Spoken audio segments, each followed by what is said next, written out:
Hey everybody, this is a real quick video in case you have a Panasonic air conditioner and you need to restore it to its factory default settings.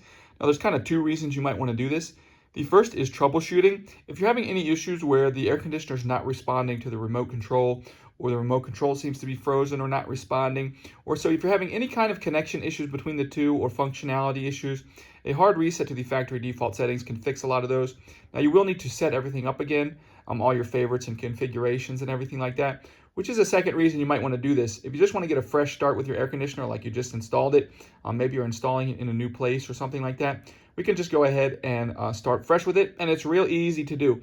There's actually reset buttons right on the remote control, and we can reset both the remote control and the air conditioner itself separately. So if we come down on the bottom of the remote control, you'll see there are two buttons above the reset. So they have the RC and the AC. And as you might have guessed, by pressing and holding for about a second the RC button, this will restore the remote control to its factory default settings.